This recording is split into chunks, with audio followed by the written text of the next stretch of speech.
In this episode, we're joined by over 25 different guests to celebrate the holidays and discuss security, cloud, and managed services trends, 2023 predictions, and the ChannelPro Book Club. You won't want to miss a minute. It's the 2022 ChannelPro Weekly Holiday Special.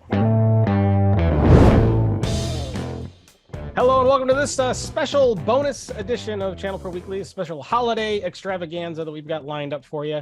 It's going to be pretty amazing. Joining me this week and most weeks is the executive editor here at ChannelPro, Rich Freeman.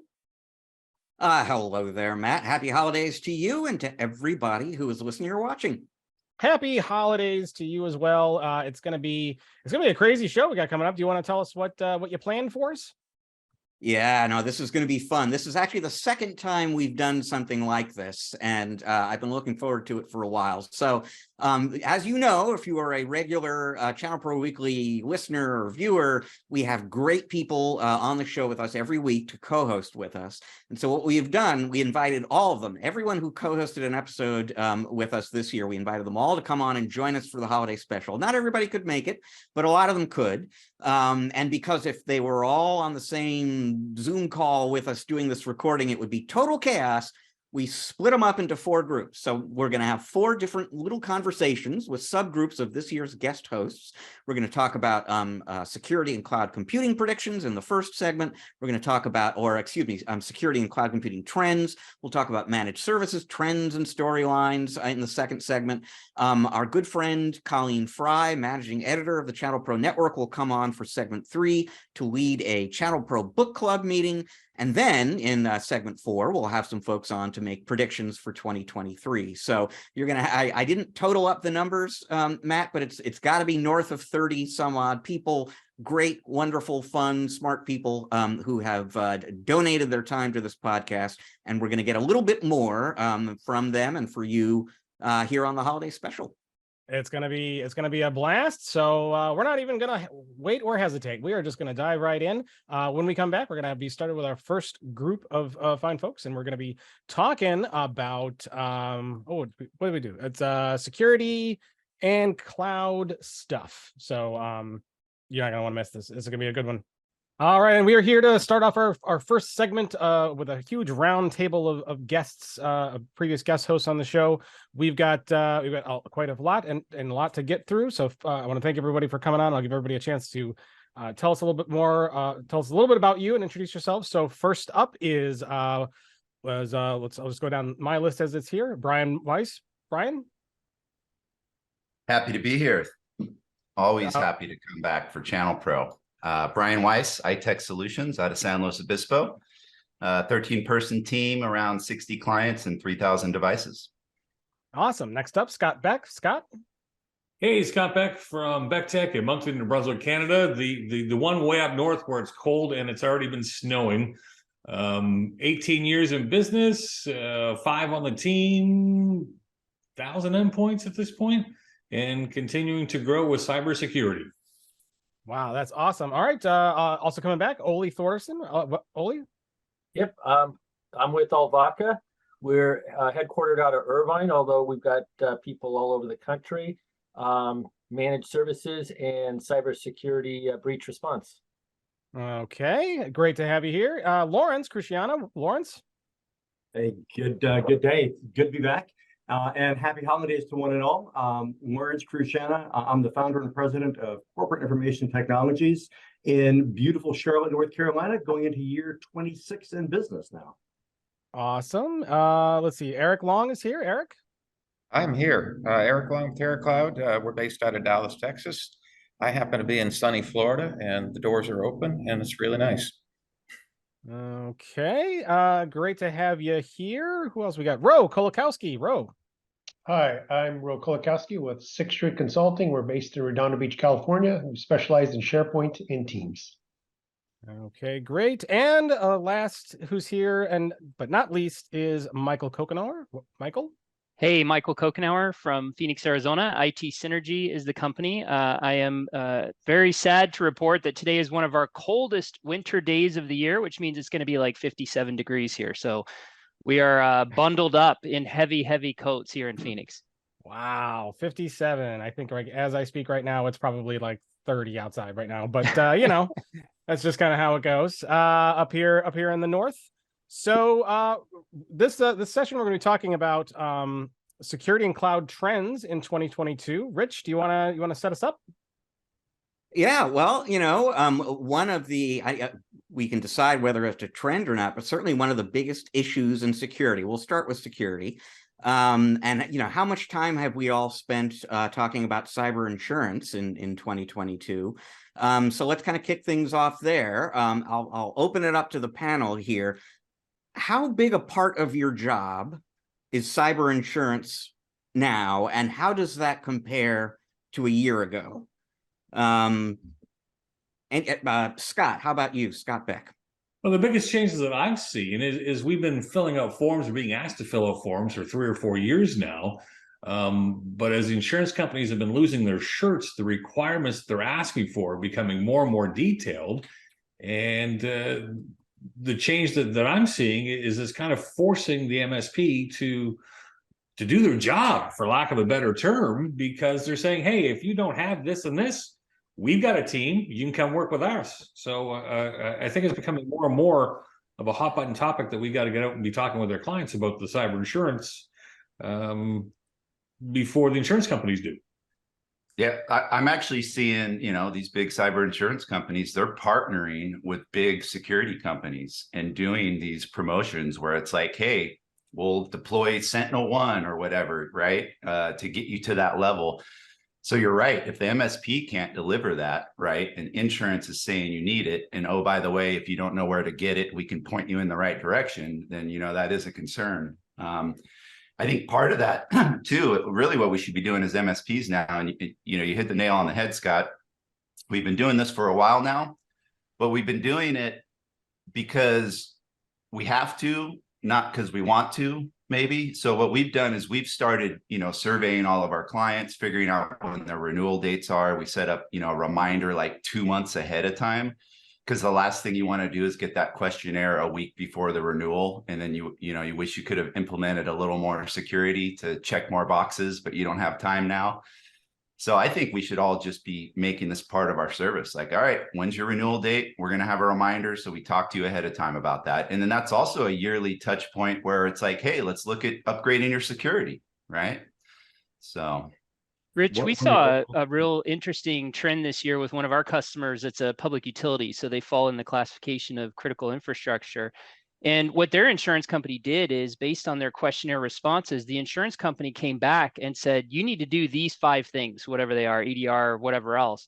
And until you do, your deductible doubles, and we're only going to pay half of any ransom that you pay out.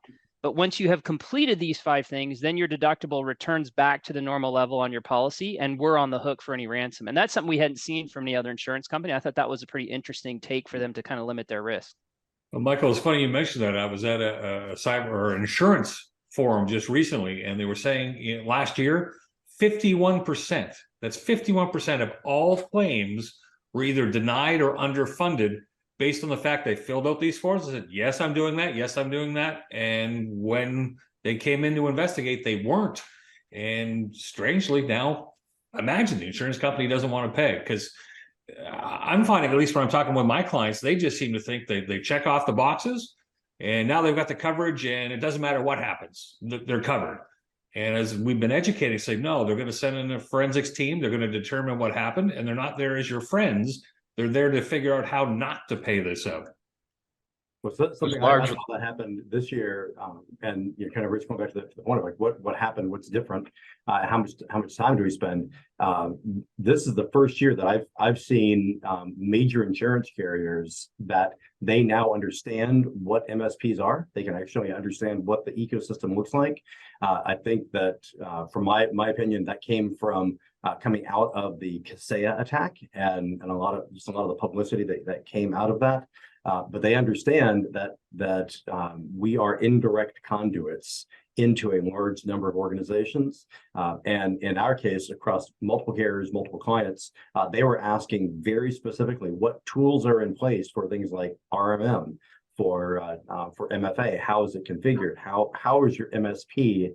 How are they managing authentication? I mean, it was really interesting to see for the first time articulate questions coming out of an insurance company multiple insurance companies that addressed the MSP risk, because I think to the point that was just made, the insurance companies are not there as friends. They are there with a proper forensics team, attempting to find if they were evaded or if those questionnaires weren't answered truthfully, and who might they be able to transfer that risk and blame onto. It's also very important to understand what their IR policy is, right? The insurance policy might state that they need to be the one to do the IR. So if you start doing IR without, getting their approval, then that could be another out for them, right? 100%. Well, let me ask you guys this. I'm changing topics here because there are so many things that we can talk about in our limited time. But I went to the RSA conference earlier this year. It was in June. So like this enormous security conference, hundreds of vendors there, and everywhere you look, I mean, just literally anywhere you are, everywhere you look, all they're talking about, the vendors, is XDR, right? Like that's the big security solution trend of 2022. It pre-existed this year, but that's still a hot story. How big a presence is that in your life? How many of you are using an XDR tool, benefiting from an XDR tool, evaluating XDR tools? Is it as big for you as it is right now for the vendors? Not on our side. It's always been a layered approach for us. So we adopted a zero trust model a couple of years ago. So that's just another component of what we would layer in a client security. Back to that other point too. You can ensure if you have to make a claim, that means the horse is already out of the barn. Right? The first thing you need to do is make sure those incidents don't happen.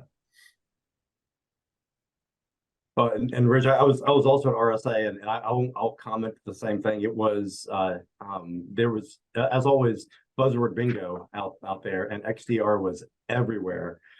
For us internally, we've been using the same constituent components that are part of an XDR solution for a number of years.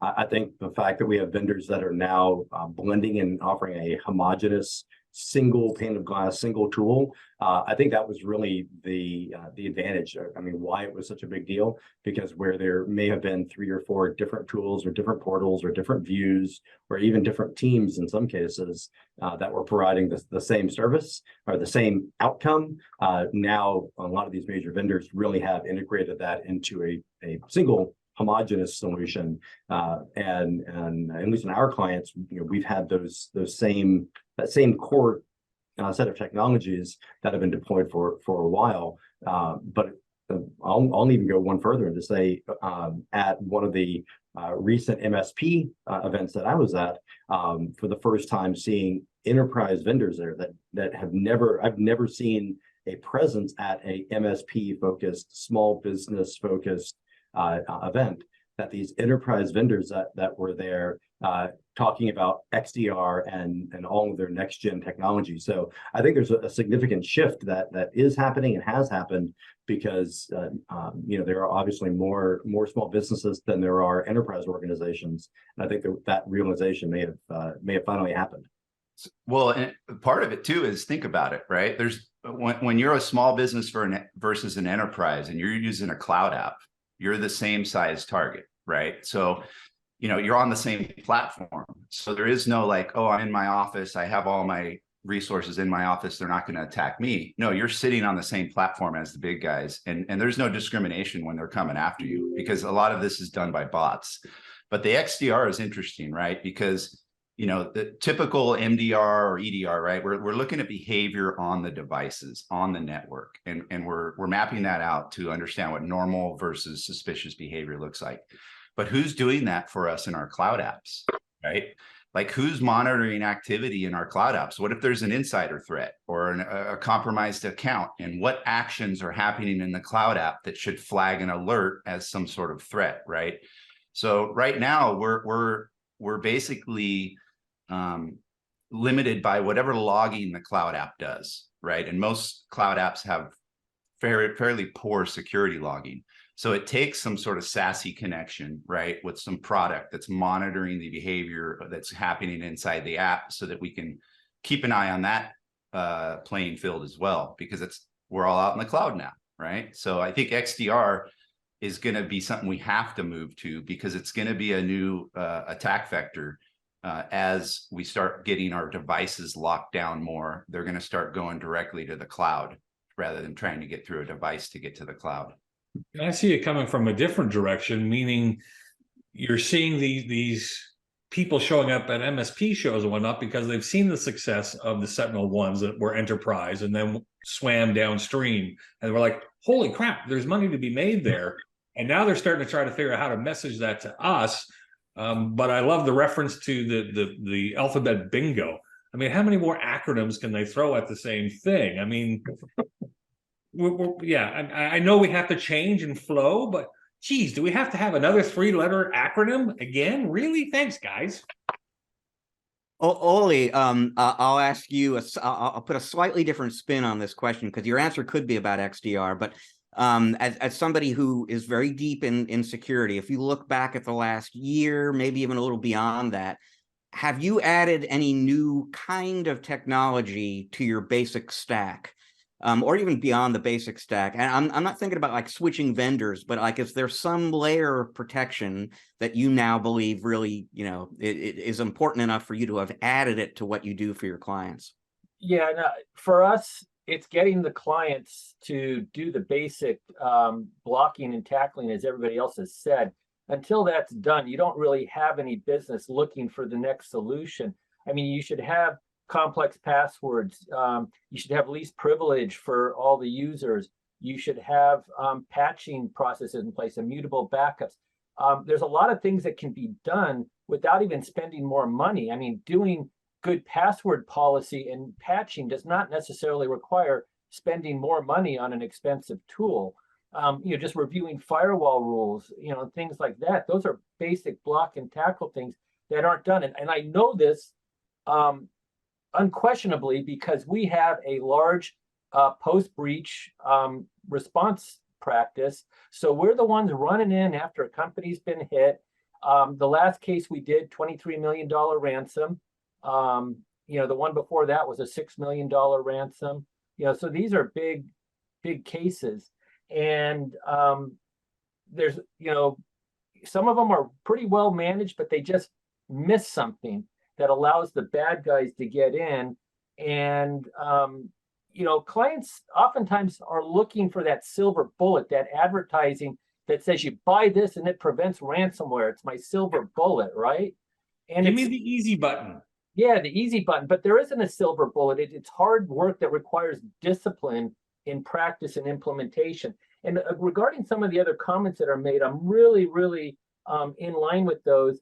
One thing, though, that I found when we started doing this was that some of the insurance companies, they're pretty smart. I thought that they were going to just be these dumb analysts on the insurance company side. Some are pretty damn smart, and they know the space well, and they should, because they're paying out millions. We were in a case recently where Sentinel-1 was disabled. The bad guys got in, disabled Sentinel-1. XDR, I'll go on record as I'm not sure exactly what that is. Right? I'll be honest, there's a lot of buzzwords, as somebody said, getting thrown around, and XDR is one of them. And I'm going, okay, that sounds catchy, but I'm trying to figure out what it really means. If you're filling out the insurance forms, I'm going to recommend that the listeners be careful that you don't sign the form. At least I'm not the lawyer, but my advice would be I wouldn't sign it. I would get the client to sign it, and I would take the client to take emotional and legal ownership of the signature. I know if you're doing all you can eat and you're taking total control of the client network, it puts you in a spot of responsibility. But I would get them to sign that because it's their attestation that these things are being done, and you're not in full control of that. And if you sign it, I think I'm not the lawyer, but I would talk to your lawyer. I would think that it opens up the opportunity for them to come back and sue you because you told me I qualified for insurance, I did everything, and then the insurance denied me, or I got hit anyway. And then as far as installing EDR, yeah, I think you should do it, because every case that we do, if they didn't already have EDR, by the time they're done, they have it. And the insurance companies are mandating it. So if you're not doing it, it's either going to get installed through some promotion by the insurance company and the partnership they have, or it's going to get installed after a breach. end of my monologue there. And just a quick point following up on that last piece there, because just an episode or two ago on the podcast, we were talking about Datto's latest State of the MSP report, and I can't recall the number out of the just out of my head, but it was something like 40 some odd % of MSPs say that they are using EDR with their clients right now. Which suggests, based on what you were just saying, Ollie, that they're either going to need, one way or another, they're going to need to get on that relatively quickly. Yeah. Hey, one thing, I want to give a shout out to 6th Street Consulting. Those guys I got to tell you, those guys are rock stars. Maybe Ro will say something, but they've been invaluable in some of the recoveries that we've done, and I just want to thank them for their part in our recoveries that we've done with some of the larger corporate clients. Appreciate that, Ollie. Well, let's transition into Ro's terra firma here, cloud computing. So Rackspace was in the news for a security-related issue last week, where their hosted exchange environment got compromised, and their chief strategy for helping their clients recover from that was to migrate those clients onto Microsoft 365. I'm guessing these are not a lot of SMBs, maybe they're larger clients, but it just sort of got me to thinking. It's taken as a given in our world that everybody's on Microsoft 365 right now, and like that opportunity maybe isn't really out there anymore. I'm going to ask the cloud specialists, like Eric and Ro, how sort of migrated just into the cloud basics like Microsoft 365 would you say SMBs at large are right now? Yeah, I'll start first. In terms of, like I said, we primarily focused on SharePoint and Teams. So a lot of the times when customers get to us, we work with a lot of MSPs, like with Ollie's company. They're already on Office 365, and now they're trying to take advantage of, SharePoint and Teams. So when they're on 365, obviously the email workload comes first. That's really easy, Azure Active Directory. But then when they start taking their files off their file systems and getting them onto 365, that takes a lot longer for people to figure out kind of exactly what they're doing. They might have had some solutions in place already, and so now they're trying to consolidate on it. And I'll go back to kind of what Ollie said. A lot of the times, a lot of the tools are already in place, but there may not be operational consistency or muscle to kind of continue to review those settings and to review and do customer reviews in terms of the policies, and is multi-factor authentication in place, and do they keep it in place, or did someone turn it off for convenience and stuff like that? So just the continual operational review. So a lot of our business is still migrating people on the Office 365, but for the most part, not the email, because MSPs are typically handling that. I think a lot of that's already covered. We're seeing the opportunity in getting their file servers shut down and getting the actual files moved over. Eric, what are you seeing? How does that compare? We're seeing some new business. We actually migrated a past customer to 365 after a security breach earlier this year. They came back on board. And so they're still out there. I mean, there's still opportunity out there. Startups, once again, are still, a candidate, obviously, for 365. To Ro's point there, yeah, I mean, most of them start, use OneDrive a little bit, use a little bit of the stack in Microsoft, and kind of, it just stops at that point. And sometimes it's very difficult just getting user adoption and getting that motion moving forward so they can implement SharePoint. We've done a number of those as well. And so they can implement Teams. All the other stuff in there, there's just a lot of stuff. I don't even know what Yammer is. I sort of do, but I don't know what you'd use it for. But heck, we're still seeing people that have POP email accounts or old servers with IMAP. And it's like, how are you folks even functioning in this day and age? Like, no wonder your stuff's not syncing. No wonder you're having these problems.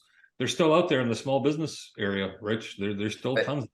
Yeah, I would say a lot of the older small businesses, right, that got emails set up way back in the day and it's always worked, so why change it? You're going to see that, right? Yeah, with the ISP. Remember that? Right. But I mean, I'll tell you, hosted exchange, even on-prem exchange, definitely it's time to die, right? I mean, you don't even get all the new Office 365 features when you're using hosted exchange if you're not on the Office 365 exchange, right? So Microsoft has kind of taken focus of on-prem Exchange and are putting all of their eggs into Office 365 just because it's a platform that they can upgrade across the board without having to worry about all these Exchange servers out there that are unpatched, hanging out, that they got to worry about. It's kind of the second hurrah, if you will, right? Because we had the on-prem Exchange vulnerability that happened, a couple years ago. We saw a huge push to Office 365 during that time. And then now Rackspace is looking at this and they're going, this is 1% of our business. Are we going to bother trying to get this back up and running when we know it's dead anyway? Or are we just going to move everyone to Office 365, right? So it makes complete sense to me, the move that they're making. So last question, we'll run out of time shortly here, but I want to talk specifically about Teams. Given what everyone is talking about in terms of Microsoft 365 being pretty broadly adopted, everyone's at least, everyone, but most SMBs are probably doing email on that platform or something like it. How much opportunity is there still around Teams? And what is the nature of that opportunity? Helping people just learn how to use it and get more value from it? Anybody, what are you doing for clients around Teams? Well, I'll start off and just say I think there's still a huge opportunity for some of the more advanced functionality, especially understanding the business ecosystem of the clients. I think it was said a couple of times already that we have organizations that will get their email, get some basic functionality put together, and then they stop. They don't ever adopt the remainder of the Microsoft platform. But we're seeing some incredible value for our clients in things like the extranet portals, so that there's business-to-business communication that flows like the customers or our clients' businesses actually flow inside of their ecosystem. We're seeing that we do a lot of work inside of the defense industrial base with the CMMC ecosystem, and in the CMMC ecosystem, even going between the very secure government cloud, the GCC high, and commercial, that's an incredibly valuable communications path, and we're seeing more and more recognition of value by our clients as we start kind of encouraging them to adopt more and more advanced functionality of Teams. So in our world, it's still it's kind of like Teams 2.0 almost. Yeah, I'll add to that in terms of obviously we're specialists in SharePoint and Teams, and people are literally just scratching the surface in terms of what they can do with it. And a lot of people, it's just a vast platform that you can develop a lot of solutions on. And so, people really don't know where to start. We've had the privilege of working with a lot of different companies, rolling out a lot of different solutions, and some companies that are very large with tens of thousands of employees. And so they can spend a lot of money developing a lot of great solutions on Teams. And we can take those learnings and bring them down to kind of SMB when, we might not develop 100 solutions for them, but we can pick the 2 or 3 that might be relevant to them in terms of our priority and budget. That's good. And that's probably a spot where we're going to have to wrap up, because we are unfortunately out of time. But I wanted to thank each and every one of you for coming on to this holiday special and joining us. And thank you for coming on to the shows earlier that you were on in the last year. And I hope everybody has a great holiday. So thank you to Lawrence Cruciano, Michael Kokenauer, Ro Kolakowski, Mr. Eric Long, Wally Thorderson, Scott Beck, and Brian Weiss. Thank you so much for coming on. And we are going to take a short break. When we come back, we'll have our next group up talking about managed service trends. Ooh, see everybody in a minute.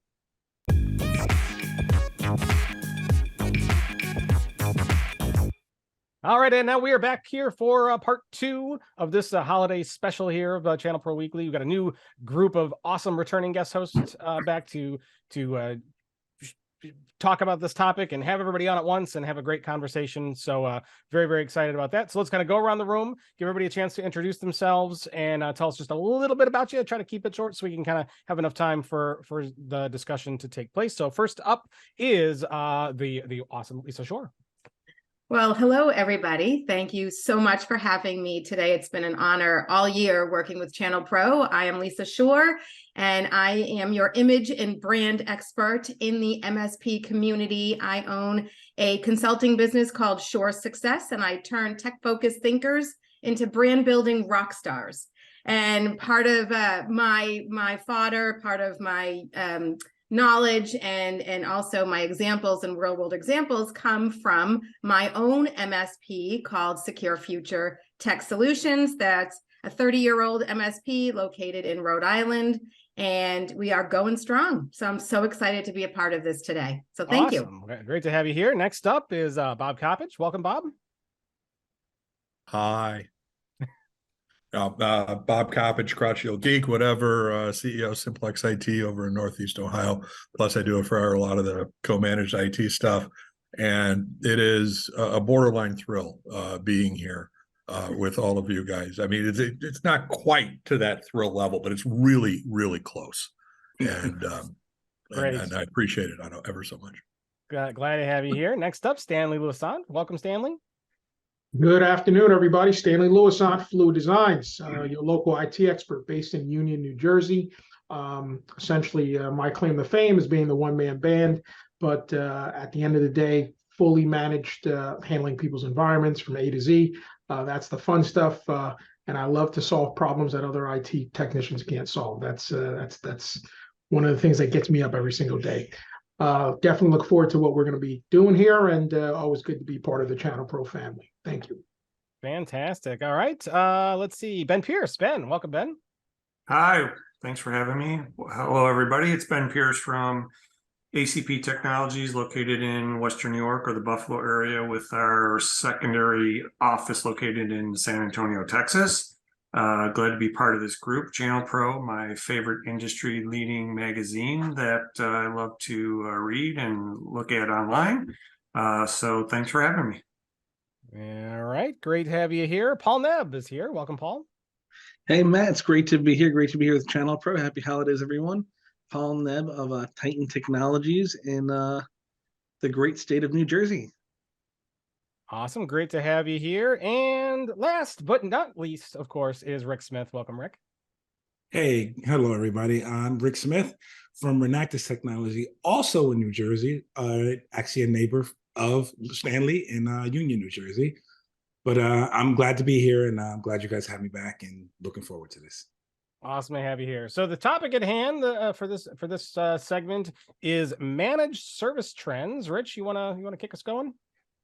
So this may or may not qualify as a trend, but it's certainly one of the biggest managed services storylines. Like if I was to do a year-end wrap-up kind of piece in managed services, one of the things I would have to talk about is Kaseya buying Datto, right? And so that gets announced in April. That deal closes in June. We are now 6 months after that, which might still be a little bit early to kind of know what that winds up meaning for Datto and Datto partners and so on. But 6 months, it's a reasonable place to start talking about that.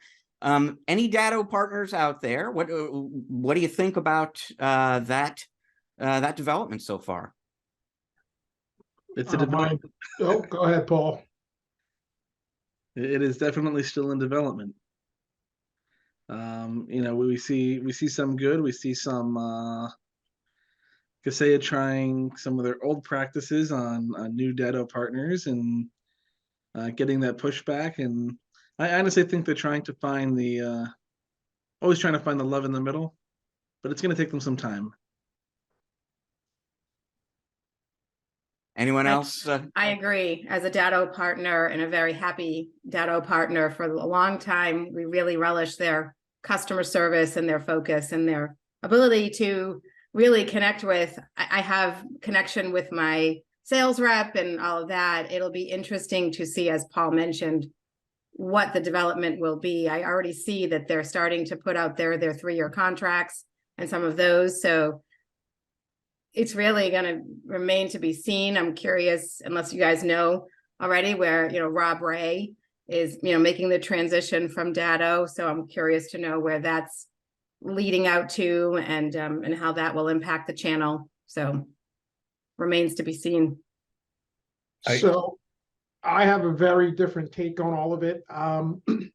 My number one goal is to not have to talk to any of my vendors. So if I don't talk to them, it means that things are working as they're supposed to. I can go online, place an order. Sometimes you want to hit your sales guy to get a better deal. But I know Lisa just mentioned the 3-year contracts, but the big difference with the 3-year contracts now is you get into a 3-year contract, you got free hardware.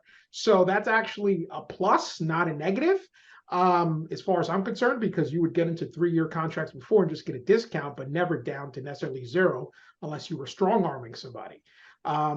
Look, I've talked about this with you folks before. Every vendor is fine until they're not fine. So nothing has happened yet. I got a new rep. I met him down at DattoCon with my old rep simultaneously. My old rep got promoted into a new position, so which was good for him in terms of upward development. But as of now, I have no issues. But I'm sure at some point, if something happens, you guys will be the first to know. I'm good until I'm not. Bob? I think that, first of all, Datto was absolutely a relationship company. Kaseya is absolutely a transactional company built on finances and all that kind of fun stuff. I also think that, so I think you've got that changeover that's going to happen, and there's nothing good. And this is kind of like what Stanley was saying. It's good until it's not. And if you're expecting one and it ends up transitioning to another, that could be a negative. The other thing I think that's happening, and this is, in my opinion, some of the more interesting part, is Kaseya is trying to change themselves from we own all of these different companies to now we are a brand of all those companies. And I think that's the understated story, because it's kind of like when we used to talk about the United States of America. The United States of America is a country. The United States of America are states who are united together. And I think Kaseya, they were saying this at the keynote at DattoCon, I think there's really a significant change that's happening in the background where they're trying to make themselves so that Kaseya is the major name of all the companies. And that's the one thing I think that's going to be really interesting over the next couple of years. I'll even expand the question just a little bit beyond that, because one of the things Kaseya said about that deal multiple times over the course of the year is not only are we going to try to preserve what's good about Datto, we're going to try to take stuff that's good about Datto and import it into Kaseya and the other Kaseya brands. So, which is maybe a way into just asking, I don't know if there are any Kaseya partners actually in this conversation, but I mean, we've been talking about what that deal has meant for Datto. Has it had any implications for Kaseya or other Kaseya companies? I think they're trying, you can see they're trying to integrate some of their tools into, now you go to the Kaseya portal as opposed to the product A, product B, product C. But you're trying to really change corporate culture. That does not happen overnight. And that's if you take them at face value and believe them, which I have no reason not to, quite honestly, because there's no question that Kaseya has a brand deficit, and that Datto in some ways had the exact opposite. Datto in some ways enjoyed a reputation they didn't deserve on the positive side to a certain degree. So I think that nobody knows what's going to come out of this oven when the timer goes off. Well, let's talk about another big trend in managed services, or big issue in managed services that's been in the news a lot all year long, which is just the unending hunt for tech talent, for people to hire who are available and worth hiring. And this has been going on for a while. So here we are at the end of the year. I'll just open it up to anybody. And this is going to be a little less relevant to Stanley because he's already got all the talent he needs and then some. It's all his own. But for everybody else, has the landscape changed for the better, for the worse over the course of the year? How big a problem is this for you folks? I can start. So, for us, what we did is, one, we protected what we have, meaning, the people we have, we wanted to make sure that they were happy with the positions, with the compensation, with everything that was going on. So it kind of filled the hole of not losing people and then having to go and hunt for other people. Now, the flip side is we're a growing company and we need to fulfill positions internally. So probably like everybody else, we always have a nonstop running ad either on ZipRecruiter or Monster or wherever we're doing that. But it is interesting to see that the resumes certainly have kind of dried up. I mean, it's not the rotation of all the people that we used to get. And so strangely enough, we are partnering with sometimes who I would call some of our competitors to fulfill jobs and do things that we have a need for. So yes, we're always still looking for people, quality people. But I think partnering with other MSPs, maybe not always right in our area, has proven to actually work out pretty well for us. I actually want to jump in on what Bob just mentioned. Although you think, Rich, I don't have this problem, I do, and I run a peer group, so I get to hear plenty of bigger guys' issues around this. I had a guy, and I'll share the story, who realized that a lot of the level 1 help that is needed, right, when somebody first picks up the phone, can actually be delegated out if those instructions are written out in processes and in a knowledge base. And he's actually been hiring admins that have now been doing level 1 tech work because they understand how to follow a documented process. All right. So, what I've always seen in the MSP space is that there was always this inversion of talent, right? When you're in break fix and somebody picks up the phone, you need people at every level to be able to kind of help that issue. I've always said that the MSP space, when done right, you should have a whole lot of people that should be doing lower level work and less people doing level 3, level 4 type work, right? Upper or big project work.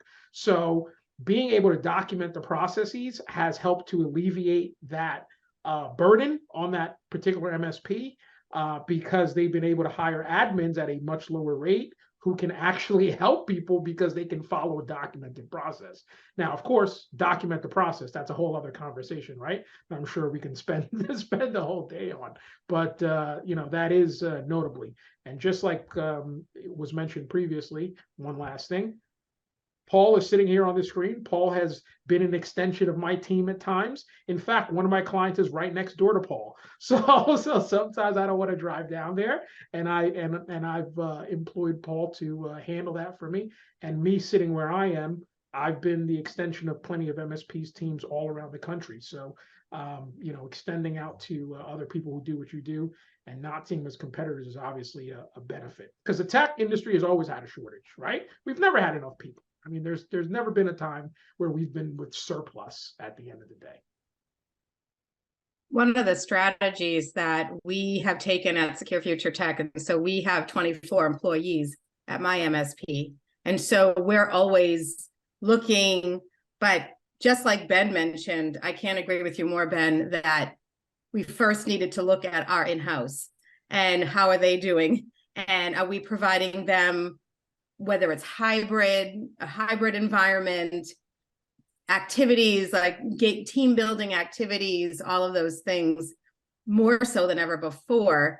Another tactic and strategy that has helped us with our talent pool, and Stanley, you kind of alluded to the level 1 techs, is we, instead of us hiring admins, we actually do have an intern program that we partner with some area technical schools, and they have a really strong program, and we have a great relationship with them. We've actually helped write their curriculum, and so they come to us, and some of those interns have become some of our best employees, and we got to give them an opportunity to learn, but it's also giving us an opportunity to explore and see if this person has the chops, is a great cultural fit for us. So I wanted to put that out there as a strategy for everybody, is to look at some of your area technical schools and internship programs they have. Now we're doing all the other things that Ben was mentioning. We have ads on Indeed and all of that as well. And the other strategies that we always have to be hiring. We always have to, schedule time once a week, twice a week, whatever it is for you, to look at Indeed, look at resumes, see what's out there. Even if you're not necessarily looking, I'm working on interviewing a couple of people this week. So just to keep our pipeline going, and you never know what you find. So. And I just wanted to, I'm sorry.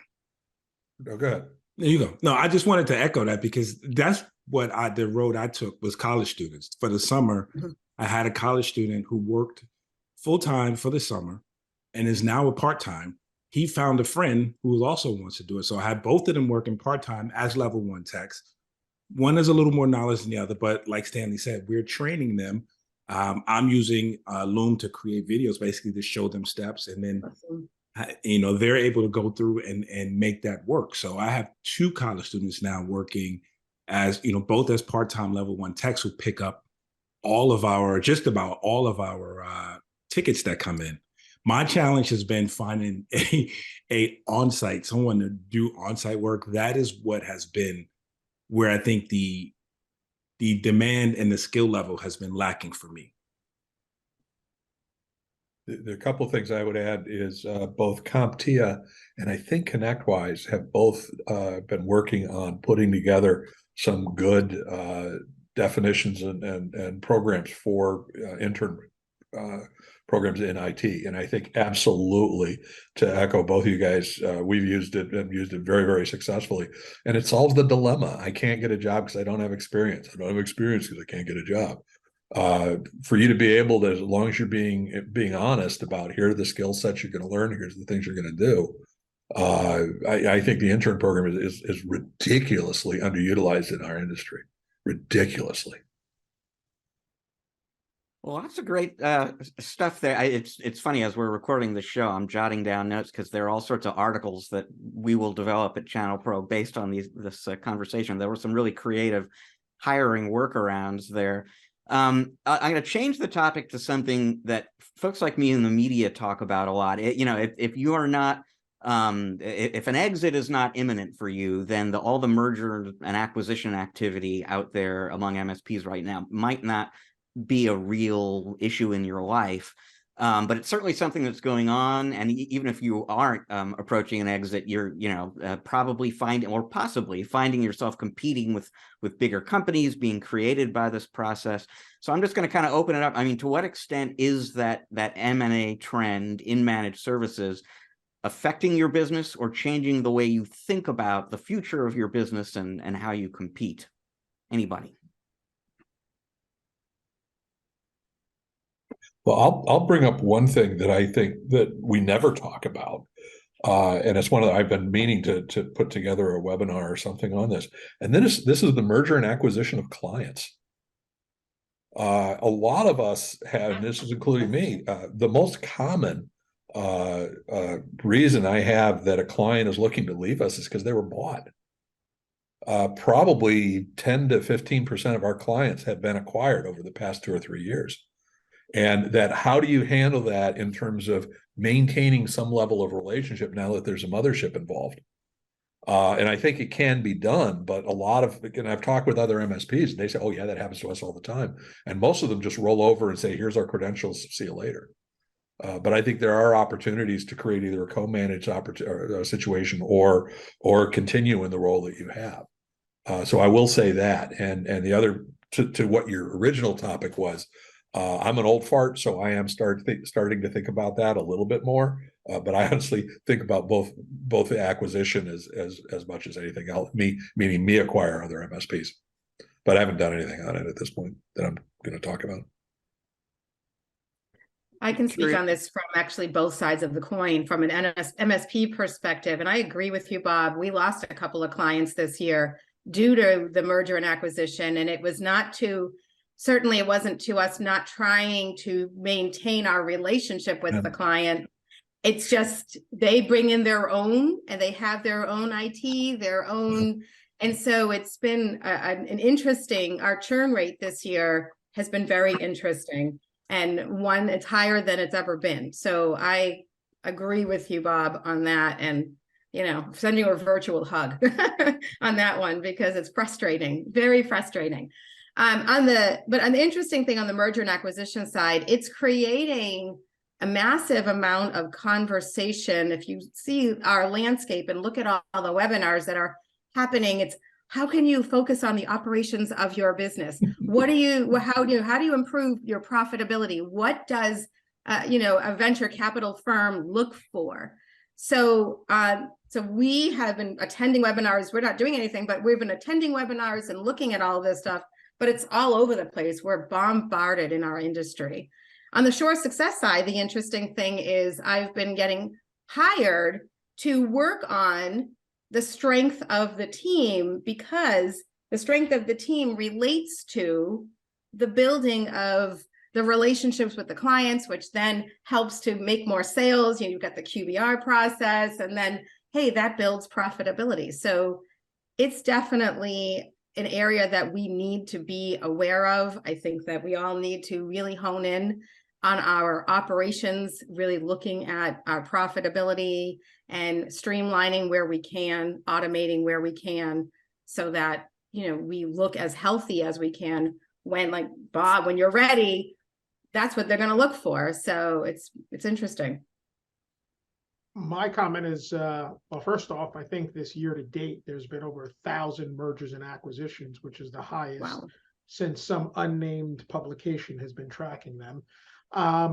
But the other side of this is understanding that there are MSPs who just build a business to sell and not to actually keep clients happy. You know, when you have that conversation about the race to the bottom, as some people say, I think that plays a part of it, where if you feel that you're going to unload this thing at a certain point in time, you don't care if you're charging a low fee, because what they're doing is setting up that business to look attractive to the buyers, right? That are going to come in and buy it. And, you know, it's not going to be their problem in the future when they get that bucket of capital. But I remember hearing something years ago about any industry, that the maturity of an industry is in its consolidation. And, you know, if you talk about the Kaseya stuff, right, that's happening in terms, and it's not Kaseya, right? Let's be honest. There's a VC firm behind it, right? Kaseya itself isn't buying anything. It's the big pockets behind it. But the maturity of an industry, you know, which I do believe is in the consolidation of that industry. When you look at things like the insurance industry or other industries, you realize there's not a million providers that do these kind of things, right? That, you know, even healthcare in New Jersey, for the two folks here in Jersey, you know, at this point, you know, you're dealing with one of three entities, whether it's from your primary physician all the way up to the hospital level, right? So it just, I think the industry is maturing. I don't think there's anything wrong with that. And I think you're going to weed out the people who shouldn't be in here, as far as I'm concerned. So final minutes in this segment here, I'll give everyone a chance to quickly kind of chime in on this. Times have been pretty good for MSPs. As you head into 2023, there are all sorts of predictions about, you know, a recession. If we're not already in one, we're going to get one next year. Inflation is going to stick around. Interest rates are going to stick around. So just give me a feel for 2023 and your expectations for your business next year. I'll start with you, Paul. Well, I guess to quote, you know, those finance guys on TV, there's ways to make money in a good economy and ways to make money in a bad economy. As MSPs, we, you know, we can set ourselves up for those companies who are looking to cut their internal fat, right? Whether it's through managed or co-managed, and there'll continue to be consolidation and benefits in the economy. I don't think that anyone should get scared or like do something like preemptively lower their prices, or this is the time to double down on everything in your business, including your marketing. Rick, outlook on 2023. I'm going to echo Paul. I'm going in optimistic. I'm not necessarily worried. You know, the economy is going to do what it's going to do, but my services, I feel, are still going to be needed. And as long as we continue to do an excellent job, you know, and press upon our clients what we're doing, so they recognize the value of it, I think we will be fine. And I refuse to change course, you know, based on that. I just feel confident we'll grow and continue to do what we need to do here. All right, Ben, what about you? I agree with all those comments. We have a strong first quarter already planned for next year with the projects we have lined up. I think we're obviously in an industry where when we do things right, we help our clients. We can reduce their costs in other places. And so it's us presenting the value that we can implement and give to our clients. And I just look forward to a strong year, and that includes the security services or solutions we put in place. Stanley, what about you? Been here before. I mean, it's just that simple. Financial crisis, 2007, 8, that whole stuff. Had better years than the years before. So I think that there is that element, which I think some of the folks already mentioned, where internal teams get cut, budgets get cut, who can we outsource work to, also comes about. And I want to just impress upon something that's extremely important. This is also the strength of your agreements. Unless a client folds altogether, at the end of the day, if you have an agreement that keeps them where they need to be so you can do what you need to do, then I hate to say this, they'll have to keep paying the bill. So I think the strength of your agreements are also going to have a major role in this as well. You can't cut me out if my agreement, or our agreement, as I like to say, doesn't allow you to. But there'll be nothing but opportunity. You'll get rid of the weak guys, and like I said, there'll be more business to pick up from some other folks. Bob, what's the look ahead for you? So I think there's, first of all, the quick word is it's optimistic. It's good. But I think there's a couple of things. One is creativity. And I don't mean panicked creativity. I mean, I think there are many opportunities out here that change, however you want to define that change, is going to bring for us to bring services, goods and services to our clients, both existing and potential.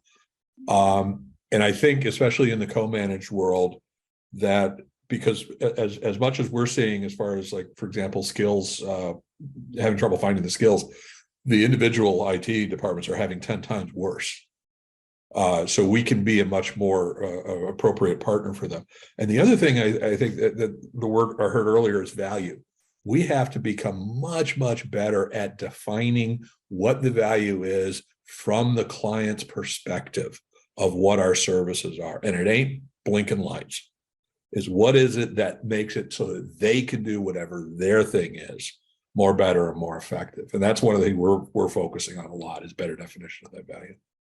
Lisa, we're just about out of time for this segment.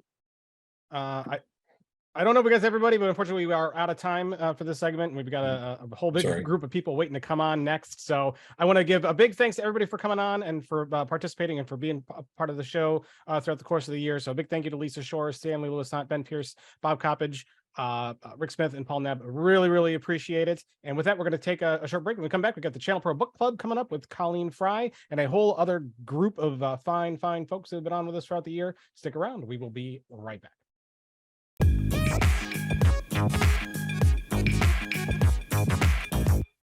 And welcome back now to our next segment here on this bonus holiday extravaganza.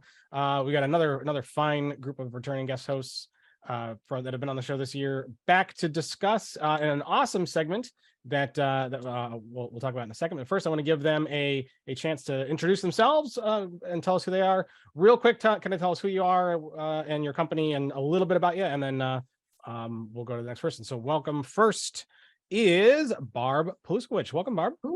Well, welcome everybody here. It's great being back. It's great seeing everyone. My name is Barb Poluskowicz.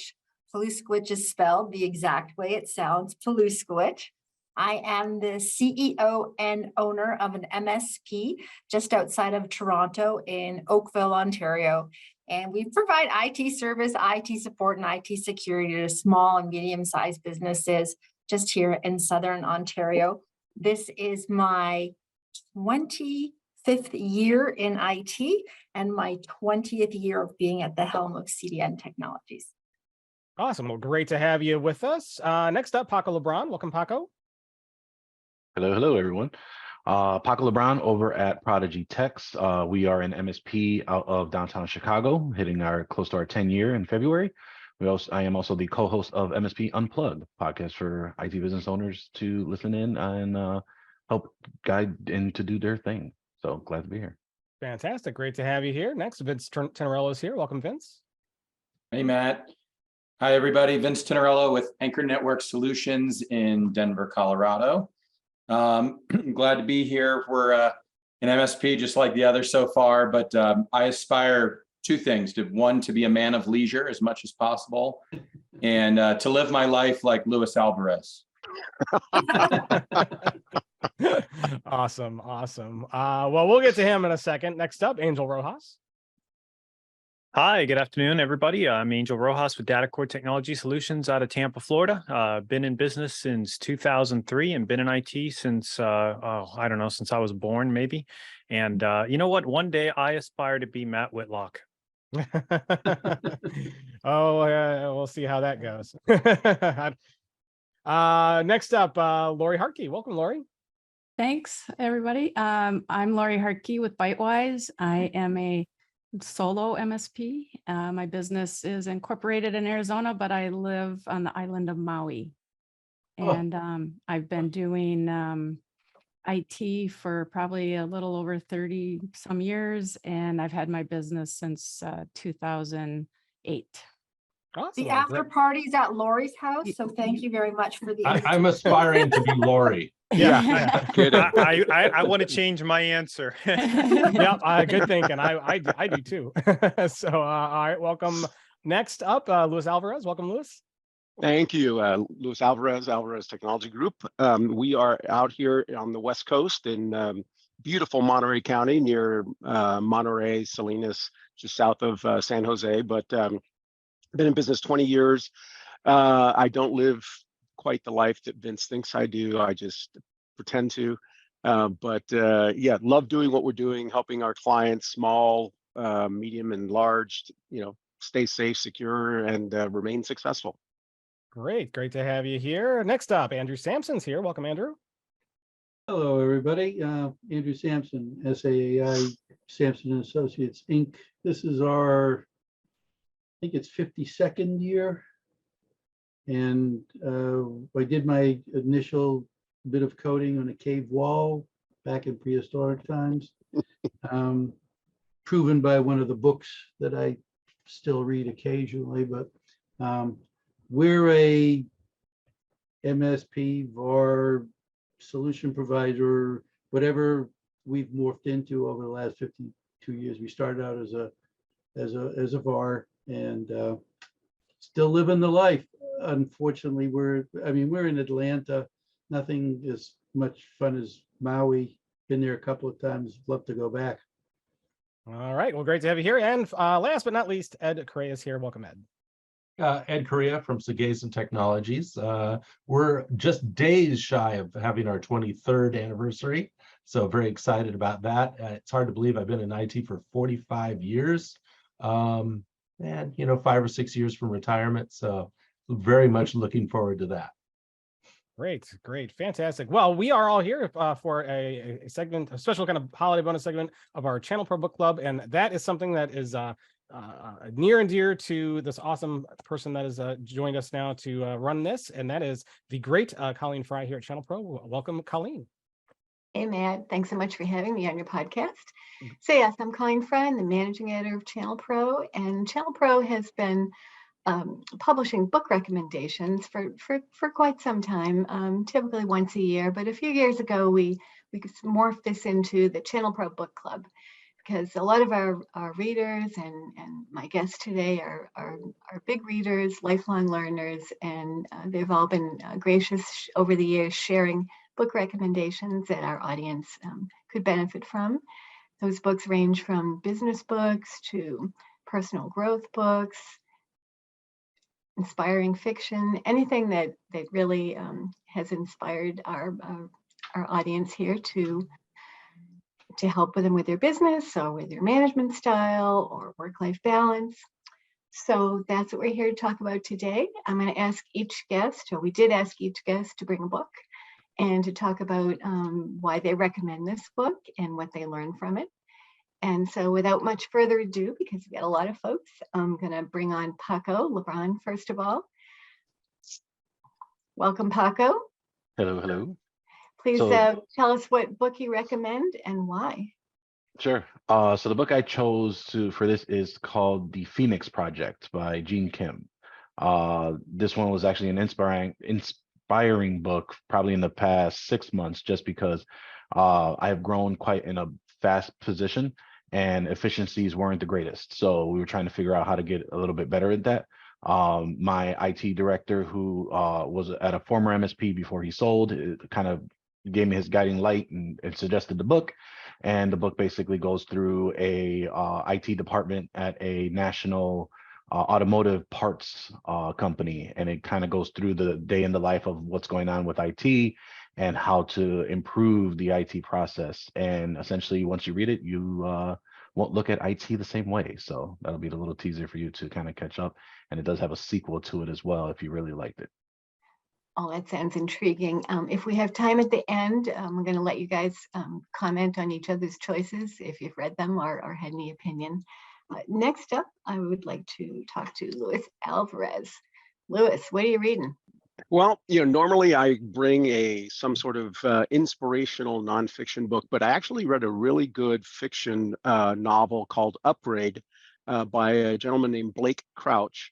And it talks about genomics. And I'm very interested in general about what we are doing basically to improve our health, improve our lives. It seems as we all get older, we all try to live longer and healthier. And the question is, can, gene therapy, gene manipulation improve that? And this book really takes that to a certain level that makes you very introspective about, is it something we really want? And what are the consequences of actually being able to change the human body by altering our genes, and what does it mean for the future? And it's very technical, very detailed. But it's also easily relatable. So it's not like you need a PhD in genomics to understand it, but it explains, the role of our genes in development and how it can be manipulated and how it can be changed, and that future is not too far in the distance. So I highly recommend it. And when you finished it, were you inspired or a little bit frightened? Scared. I was really scared by, the possibilities are endless, but also frightening at the same time. That's fair. That's fair. Okay, Vince Tinarello, you are up next. What are you reading? All right, so I'm over business books for the year. It's Christmas, it's Hanukkah, it's the holidays. So I picked something hopefully fun. And it's called Leave the Gun, Take the Cannoli. And it is a book about the making of The Godfather. And you don't have to be a complete movie buff to like it, but it was pretty fascinating to learn what a disaster it was making that movie, and how many real life gangsters are actually in that movie, and how the studio, which was Paramount, was going broke, had to pay the mafia in New York, and Joe Colombo in particular, to be able to even film, to make the film. So it was a lot of fun, and it was really interesting. And I don't know how Francis Ford Coppola survived and then even made a second one because of the amount of stress that he was under during that whole movie. The mafia at times even pressured the studio and the director to pick certain people to play roles in the movie. And the most fascinating thing to me was how broke Mario Puzo was, who wrote the book. He had such gambling problems. He was a disaster. They kept advancing him money so he could pay his gambling debts.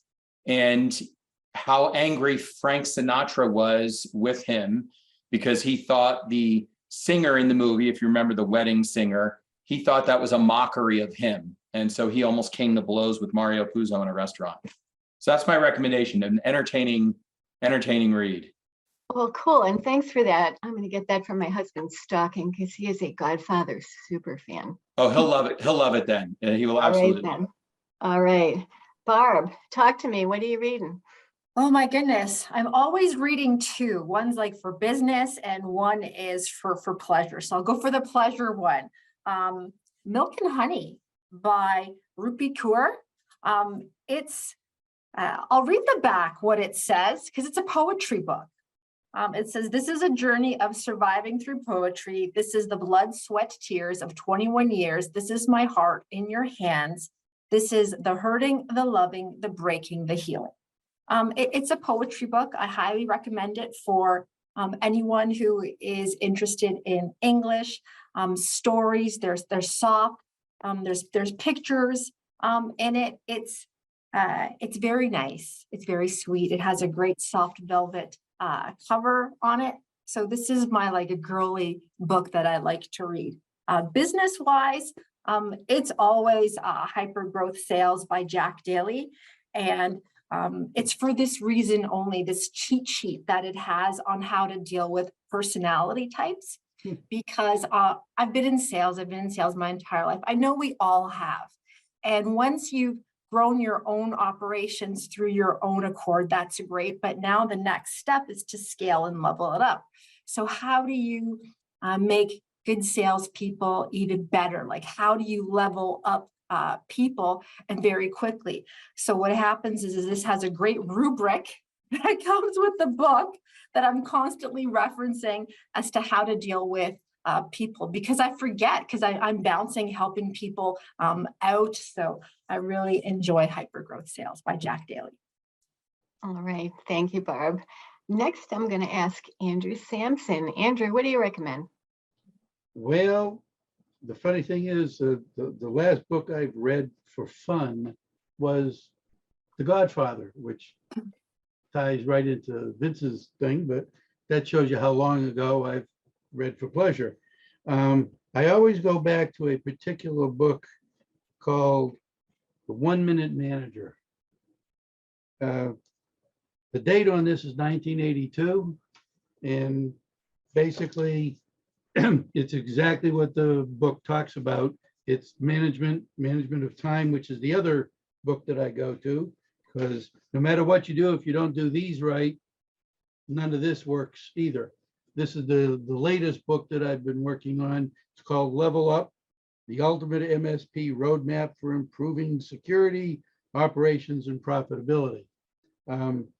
Somebody had mentioned that they went through some case studies in there and stuff like that. This book is quite an interesting read because, you know, this is a 2011, a 2021 book, that kind of thing, talking about, you know, these books here had no idea what an MSP was.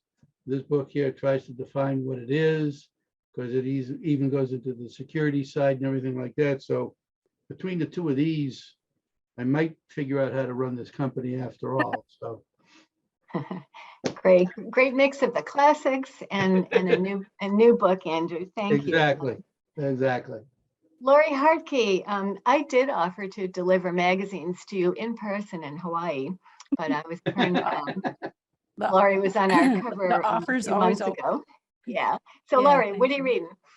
Well, the book I highly recommend it's Undo It, and this is a book on how simple lifestyle changes can reverse most chronic diseases. And the reason I'm mentioning this book is because there's three reasons actually.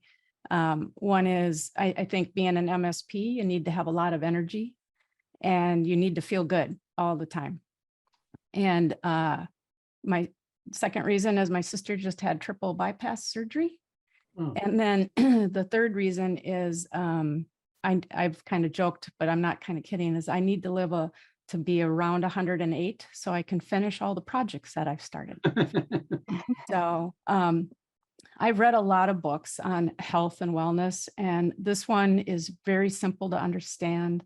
It's laid out very well.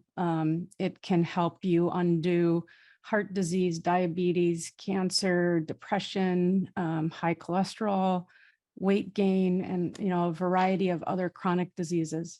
So hopefully a book like this might make a difference in your quality of life or another family member. So Thanks for that recommendation and best wishes for your sister, Lori. Thank you. Angel, you're next. Please tell us what you recommend. All right, so I brought a stack to recommend, but I'll only bore you with one. It's by Patrick Lencioni. It is The 6 Types of Working Genius.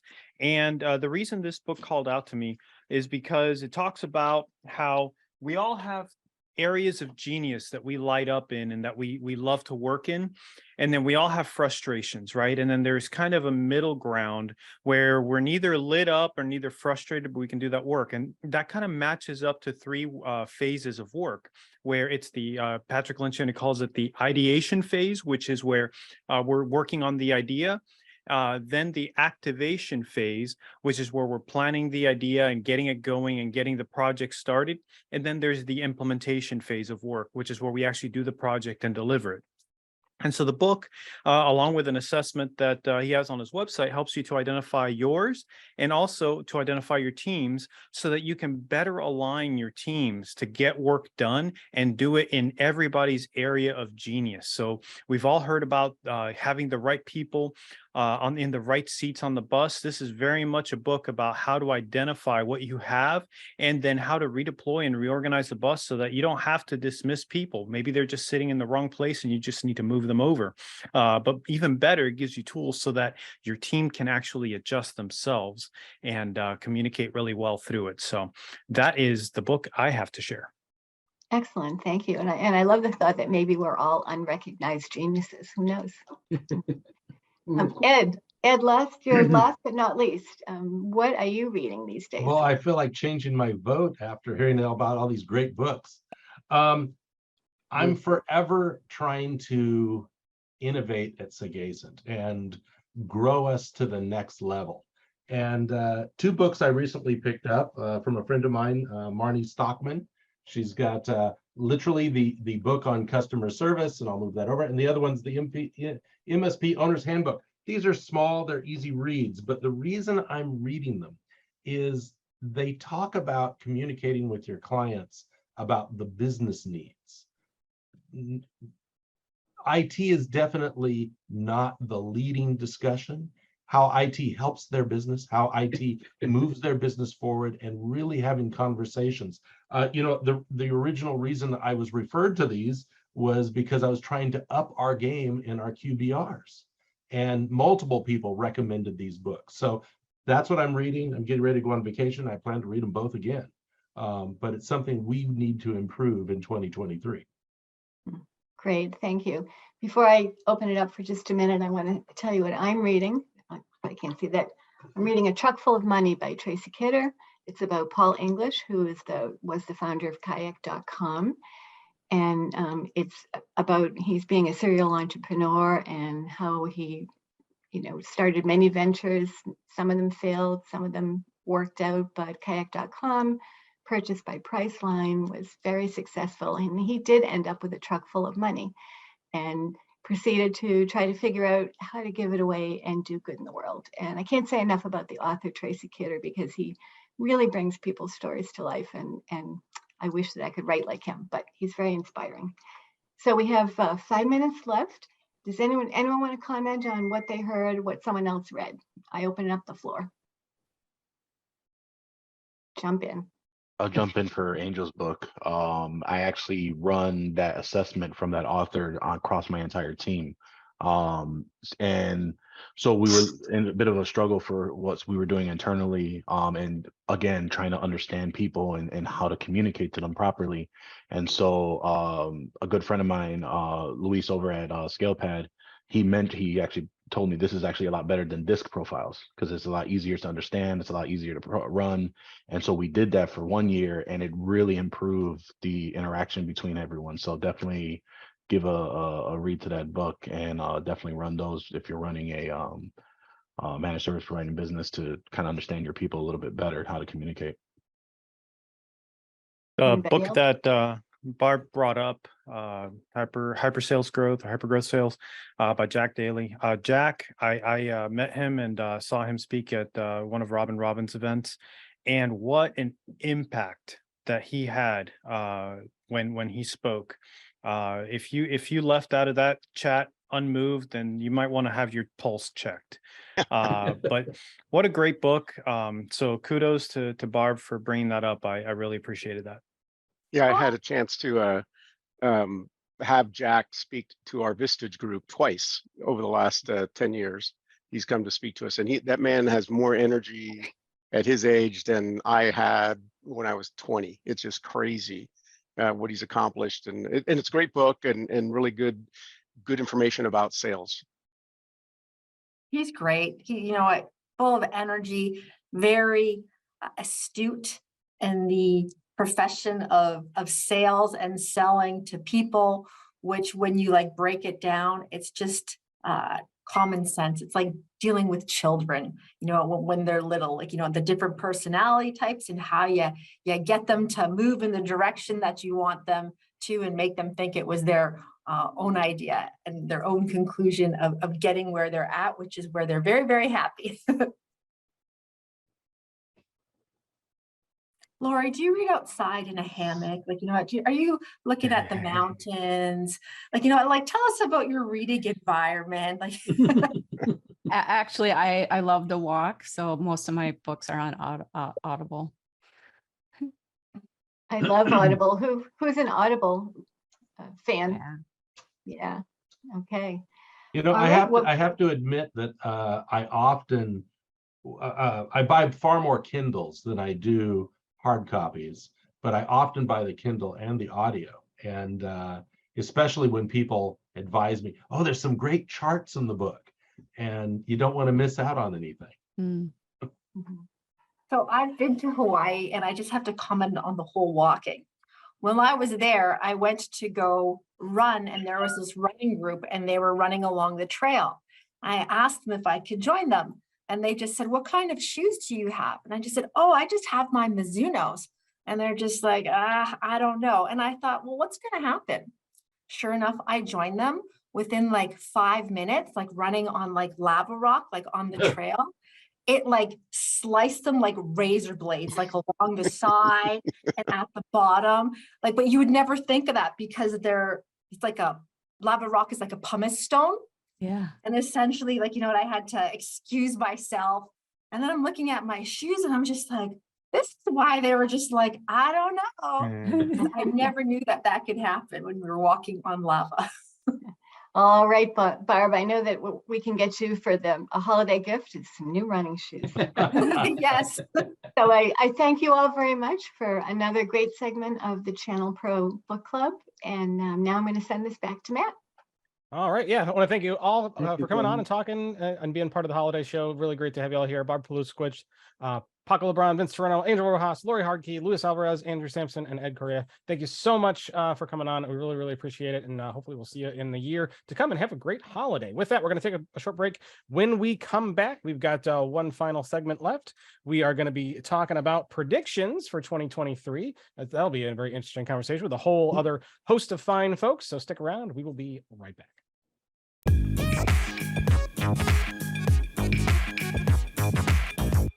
And welcome back to our fourth and final segment here of this ChannelPro Weekly Holiday Extravaganza episode, where we're bringing back all of our all of our guest hosts that were on with us for the year, as many of them that could make it to join the show and talk about various subjects. The topic for this segment is about predictions. What is going to happen next year? And if they know if anybody can predict winning lottery numbers, keep that.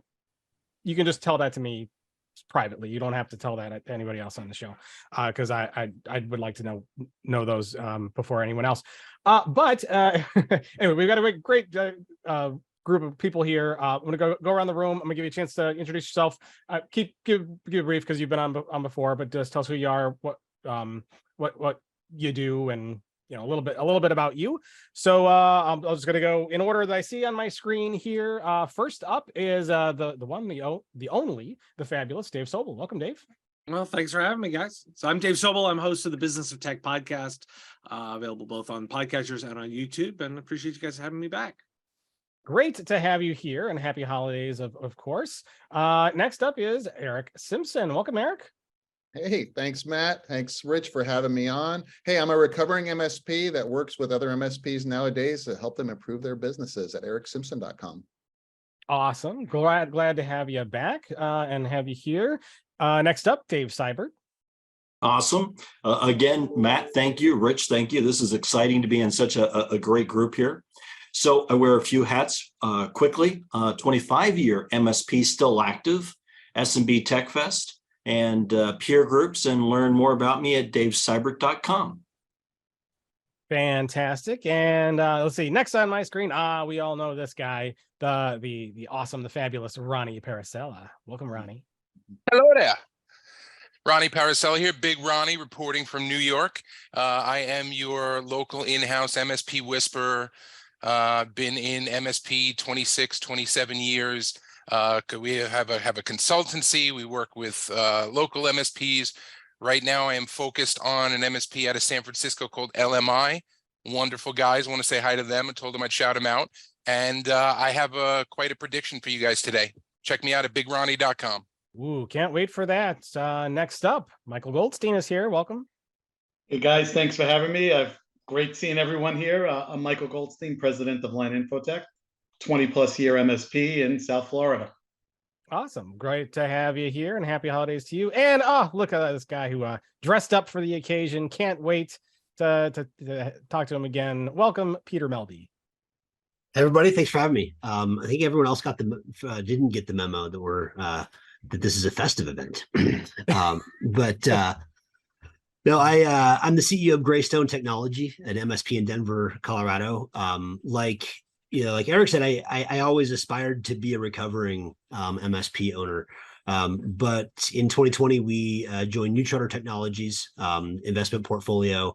And now I'm a senior member of the New Charter team, focused on investing in and supporting independently run MSPs under the same roof. So it's great to talk to you all again, and I'm excited for this special. And also, I still just wrapping my head around the fact that it's going to be 2023 relatively soon. So yeah.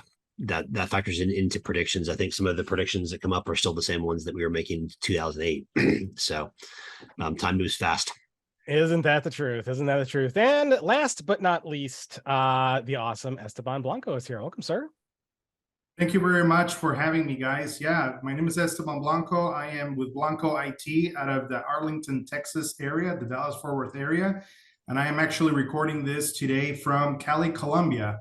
I'm in Colombia right now, and very happy to be here and be in this amazing group of MSPs and brilliant IT minds. Awesome. Well, thank you so much for being here. So the topic is predictions. Rich, how do you want to set it up? Well, we've got an all-star panel here. Let's just run through the list here, and I'll try to keep track of who hasn't or hasn't spoken. But I'm just looking at the list of names on my screen here. Michael Goldstein, you're up first. What is your prediction for next year? So of course, probably like all of you, we really do see, at least in our customer base, and predict that obviously cybercrime will keep an all-time high next year. But we're seeing a lot more, and we definitely will see a lot more next year, exploitations, to Slack users, Teams users, internal chat type pieces. We're finding that the clients are seeing that that's not susceptible, and they're more likely to go out there and give more information to a Slack user, thinking that they're part of their corporate network. Just out of curiosity, before we move on, anyone else kind of seeing that? Nodding heads. Okay. All right. Good. Security prediction. Peter Melby, your turn. What's your prediction for next year? Yeah, or I think 2009. From 2009. I think 2008 was the time that they told us that the cloud was coming, and 2009 was going to be the year of the cloud, and that half of us were going to go out of business because we couldn't keep up with that. So I'm not going to say that 2023 is going to be the year of the cloud, but I think what we're going to see is a shift in the upper mid market, kind of the lower enterprise space, towards the type of IT service and experience that MSPs, typically, especially more mature MSPs, have learned how to deliver. At the upper middle market, a lot of it's been about staffing, for a while. So MSPs typically don't focus, on that segment unless they're staffing organizations. But the actual organizational design is all stayed in-house. I think that the maturity of the larger scale, more advanced MSPs will be able to bring an experience that small enterprises and large mid-market or organizations will become envious of. And I think that with the ups and downs, of the economy, they'll be open to new suggestions and maybe outsourcing not just the labor pieces, but also the experience design, the organizational design, and all that's going to be more larger, 1,000+ user opportunities for MSPs that are focused on it in the right way. Very interesting, and an interesting twist on co-managed IT in a sense, correct? Yeah, I think that the co-managed IT has largely been a large IT department or a large organization comes in and says, here are the pieces that I need. Can someone, do those? And I think that you're right, shifting that a little bit to say, here's what IT looks like. Here are the pieces that you play as the organization. Here are the pieces that we bring, but it's shifting the ownership of that, from the enterprise to the MSP. Okay. All right. Very good. Dave Seibert, over to you. What's ahead in 2023? Awesome. Let's see if I can come up with something unique here, maybe. And that's going to be AI bots. I really believe 2023 is going to be a great year for MSPs. Talent is a little bit harder to find right now. Everyone wants to have better service delivery. Everybody needs to lower their cost a bit and make sure they don't drop balls. And I think that the maturity of the AI bots for our industry have really, really evolved. I mean, we only had, one or two players historically, but in recent, this past 1 year, I've really seen some other products that nobody knew their name, and now we know their name. Their brands have really matured and picked up, and I think it's going to really bring value. I don't care if you're a 2-person or 20-person help desk tech team. I think this automation and the ability not to drop the ball, lower your COGS, and better service delivery is going to make this a hit. I have not. Has anyone here played around with ChatGPT? Yeah, I've played around with it. It's quite impressive, although of course it can be spectacularly wrong and very confident about it. So how far away do you think it is from being like a level 1 tech? Well, you have to solve the problem of being incredibly wrong, which is not what those models are designed to do. I think we actually have some distance on that, but it's very convincing and it can do a really good job. I think we're going to see much more disruption in search before we would necessarily see it going all the way to human replacement. And allow me to clarify, the AI bots I'm making references to are those that enhance your back-end service delivery. The things that talk to your internal team so you don't drop the ball or you follow through better with your client base. These are not necessarily customer-facing AI bots. They're back-end service delivery, internal team AI bots. Dave, can you give us an incredibly wrong example? Maybe make a holiday joke? I mean, not easily to make it funny. It did a historical reference on, the Luther movement and stuff like that. It literally just merged 2 different historical figures because they were in the same language model. That's a great example of it just confidently confused the 2 because they were in the same writing. So wish it was funnier. It's a great harbinger for medical AI. So looking forward to that. Yeah.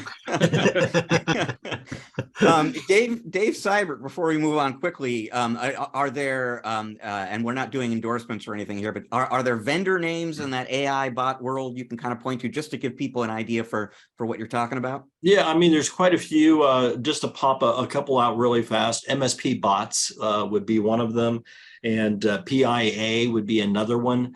And there are more, so those are just 2 quick ones. But I mean, you're talking 600, 700 automated templates in action, working toward your data to bring more awareness. So these are not just a dozen items. These are hundreds and hundreds of automated routines running. Also, check out Skynet later, maybe 2024. I hear good things. Yeah, about Skynet. Dave Sobel, we know you are predicting that ChatGPT will be spectacularly wrong about a lot of things, but beyond that, what other prediction do you have for 2023? Well, so I'm borrowing one from my own 2023 prediction series because I've been working on that, and I brought you guys one of my juicy channel related ones because I figured. But the reason I'm bringing it actually is because I think the analysis is more important than the prediction. But let's start with the prediction. Enable will go private in 2023. Okay, they're gonna, and so let me tell you. First off, I want to get ahead of it because I'm actually not the first person to make this prediction. RBC analysts have already put the company on a list as a buy and are predicting private equity to take them private.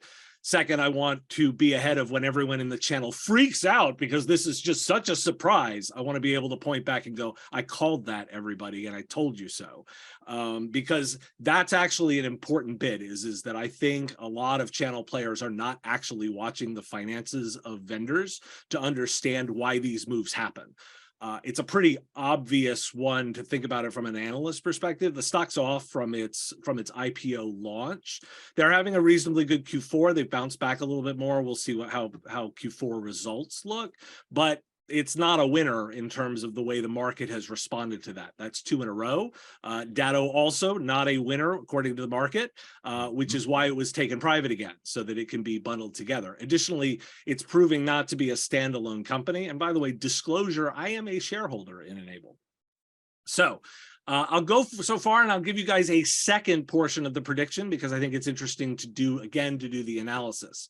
I think the buyer will be TB helping ConnectWise do the acquisition. Here's why, right? So if you look at my statement of Enable's not a full fit, it does not have all the pieces, but if you actually couple that again with what ConnectWise is trying to do and pull together, ConnectWise doesn't have a backup technology that they own. Enable does.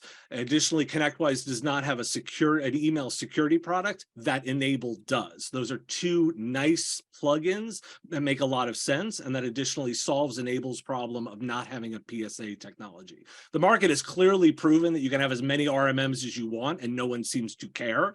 So the fact that you go from 2 to 4 doesn't matter. But more importantly, it actually connects with Jason McGee's investment in the ISO platform of trying to do a conversion there. He'll have done a ton of investment, and that makes some sense to pull it together. And the final bit that you get from all of this of why it makes sense is John Pagliuca, who's the CEO over at Enable, has public company experience, which ConnectWise would be looking for in that. So the reason I lay that all out is that it's important to think this way when you're analyzing your vendors, to say like, hey, how do these make sense and what are the financial moves that they're going to do? Because I think we're going to see a lot of this public-private bounce back and forth as people bump up the valuations. So there's my prediction. And I love that greater consolidation that's happening. Plays into it most definitely. So like a rocket. The TB you were talking about is Thoma Bravo. They already own a quarter-ish of Enable, correct? Exactly. And they're also investors in ConnectWise. So this is moving portfolio money around, and it allows them to make the acquisition much more attractive to ConnectWise. You're going to need to do that a little bit because, Jason is, of course, Jason McGee runs ConnectWise. He's going to be making that final call. So you've got to make it financially make sense. So you can move things around in the portfolio to help, offset that value. Interesting. Well, I know who my first call will be when that news breaks, because it'll be a monster story, and I'll go straight to Dave for the "I told you so" on that. From way down south, Columbia way, Esteban, what is your prediction for next year? Well, I think that security is a given, right? We're going to be seeing a lot of more security trends going, a lot more hack attempts. One thing that we've been seeing towards the latter part of the year is our customers, even home customers, are requesting us to put firewalls on their network. And so that's something that I've been seeing quite a bit lately, that people are becoming more security conscious. They're actually learning. We get emails from our customers all the time saying, hey, this email is bad, right? So they're recognizing them, and we're just like, atta boy, atta girl, this is exactly what we're talking about. But kind of tying in a little bit of what everybody has been talking about, I think that with the shortage of labor that we're seeing in the United States right now, I think MSPs have a real great opportunity right now out there, because small to medium business, the 20 to 100 user market there could be looking at maybe not having in-house IT anymore to be able to bring costs down. So I think that MSPs may have a real opportunity there to be able to offer services, which would mean that we would have to ramp up our game and be able to automate some of the things that we do, so we can actually take in the inflow of customers. But also, I think autonomous systems are going to be becoming more and more prevalent. Again, based on the labor shortage, I think that big companies like the Amazons of the world are going to have to be more intentional in getting these autonomous systems to be able to replace the humans that frankly don't want to work, and be able to get the services to us that we're expecting. And I think autonomous systems are something that we're going to see a ramp up in 2023 and going into 2024. Okay, a little connection there to Dave Seibert's prediction too. Very good stuff. Few good ones in there. Eric Simpson, my other podcast co-host. What is your prediction for next year?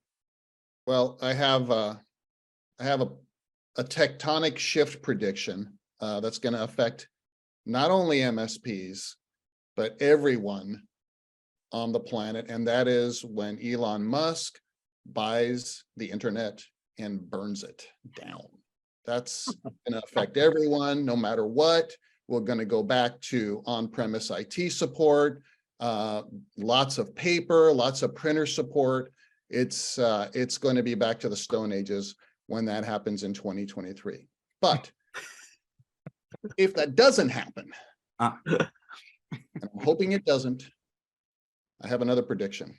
I believe that with all of this M&A and consolidation and all of the big vendors that we all think of when we think of PSAs and RMM tools and all that are trying to create a one-stop fits all marketplace. We deliver everything for you, MSP. Just plug in. As we acquire more companies, your prices keep going up and up and up and up. I believe that there's a dark horse out there that is going to be very, very attractive to MSPs as they start, seeing all of this consolidation and adding more costs to their portfolios, maybe even, feeling, forced to consume solutions from vendors that they wouldn't have thought of because it's just much easier now and integrated. And I think that dark horse is going to be Microsoft. I think Microsoft has done a really good job of, building products and services for MSPs, especially on the cybersecurity front, that is going to surprise a lot of partners. And in fact, I know this myself because I do a lot of work helping partners bundle and price their services, and have been amazed, frankly, working with several new partners. I was informed, that Microsoft has been doing all this, and we've been able to actually replace 6 or 7 different vendors in their stack just by adding Microsoft's equivalent that in some cases might even be better than the way they were offering their clients before. A lot of it included with their M365 license, and a lot of it included with just another add-on security license. So look out for that. Yeah, we've spoken about that before, and it's not even just that Microsoft plays in a lot more cybersecurity categories than you might realize, but a lot of those technologies are really very good. I mean, it's not the old kind of, well, you're getting it all in one place from Microsoft. Maybe it's not best in class. I mean, they're very, very good at what they're doing in security right now. And we've discussed before, I think a lot of people don't realize that the fact that their security technologies have gotten to be pretty great, but also just how many different kinds, the fact that you can more or less construct an entire stack around what they're doing. Eric, I noticed you didn't have a price tag for the internet for that purchase. It is just say it'll be Elon ridiculous money, right? Yeah. But yeah, borrowed money, right? Yeah, exactly. And I think, on the Microsoft side of the house, obviously anything that, and I mean, it is making a dramatic difference in the cost per user to support these end user customers by these MSPs, which means that, when I'm targeting a 60% profit margin, typically when we're trying to bundle and price, around these 15 typical, vendors and vendor solutions in a stack now, that margin is creeping up sometimes to 80%, if you can believe that, just because we're eliminating all of these, costs at the very bottom of the bundle. Yeah, Eric, you're almost underselling Microsoft's security capabilities, because one of the subtle details that get lost in the war in Ukraine was the U.S. government was warned by Microsoft a day before the physical invasion of the cyber invasion that had started based on activity. Microsoft's SOC operation is so impressive that they rival nation states. They're one of 3 companies that you can put on that list. So, I mean, I think people undersell their security chops by a lot. Yeah, it's interesting. It's interesting to me. I almost feel like it's a missed opportunity, but they're in like the right part of the right quadrants in a lot of these assessments of, of experts in terms of their capabilities. So it's almost like they're being quiet about it, because I had to hear it from partners I was working with them. I'm not seeing that being promoted the way, it might be in 2023. Yeah, it's funny. You brought up a great point, because also the internal tools that Microsoft provides us partners when you're using those products that are out there, SIM costs are down on that end of it. You're right. There's bundled pieces in place. And then when you open up a support incident and there's a third party security product involved, that drops off any hopes of Microsoft helping you out. Yeah. It's funny. Azure and all these other services in these subscriptions that Microsoft is building something formidable. They are. Yeah, it's funny. I'm glad you said that, Eric.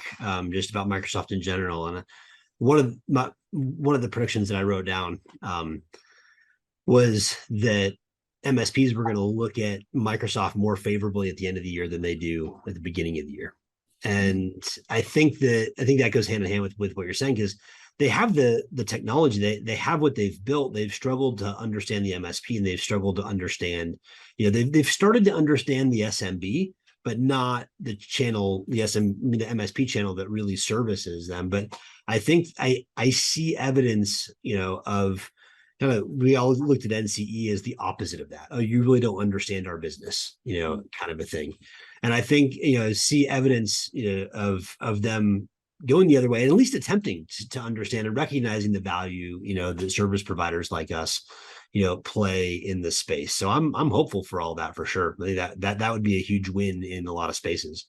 Well, and the pricing structure also is just fantastic, right? For small businesses, you come to them with, hey, I can get you all this for this much per month per user.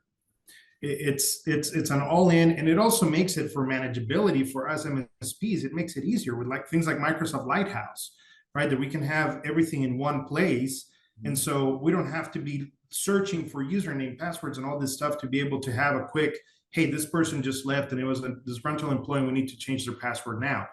Microsoft, like you said, Peter, I think they're starting to understand it more. It would be great if they have a division that only spoke to people like us, so we could have that connection with them. But I think they're getting there, and I agree with you on all this. Yeah, I think they got a couple more things to solve on the Azure side. The multi-tenancy thing, I think they're going to solve that. And when that happens, when we have true multi-tenancy ability to have single pane of glass, it's not limited by a couple thousand licenses and things like that, it'll be a game changer. So yeah. So watch out for this up and coming name in the industry here, folks. A dark horse, Microsoft. They're going places apparently. Ronnie, big Ronnie, best for last year. Bring us home. What's up? I didn't want to assume that I was going to be rocking the last position, but I assume it's because I had a correct prediction from last year's Let's Predict What's Going to Go On. And just to recap, I told everybody that our new president was not going to care one bit about net neutrality with everything else that was going on. And raise your hand if you saw net neutrality in the news this year. I'll wait. Exactly. So I won that one, and here's my prediction for this year, and I'm going to win next year's, and I will be taking the title again. I don't see any clouds in the sky in 2023. I believe it's going to be a lot of hardware coming out of the COVID supply shortages, supply chain, Panama Canal, boats stuck, blah, blah, blah. Everybody ramped up production. If you don't have your parts, you found the parts you want by now. And manufacturers are starting to get everything back in stock. These long lead times that we saw 6 months, 8 months ago, they're gone.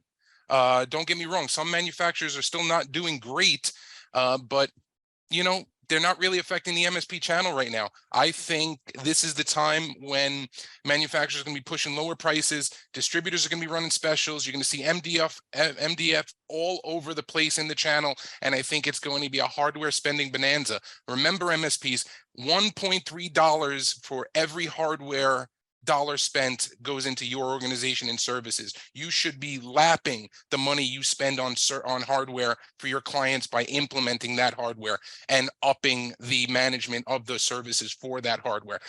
Don't let everybody tell you you're not going to need any more IT people fixing things. Until the end users stop using computers, we're going to keep selling computers. Big, strong ones.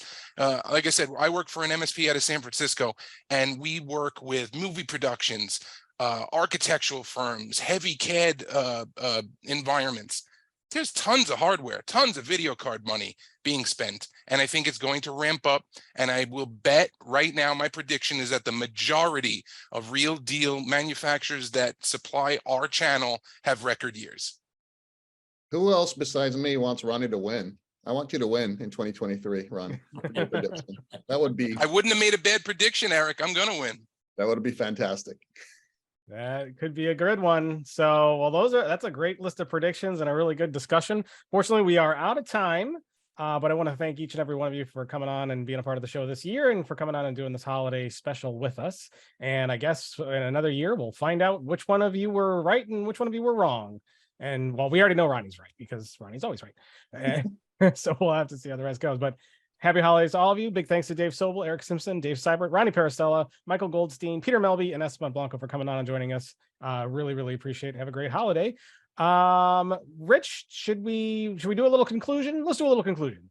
We'll take a short break. When we come back, Rich and I will kind of close out the show real quick and let everyone run on their way. So thanks for coming on. We will be right back.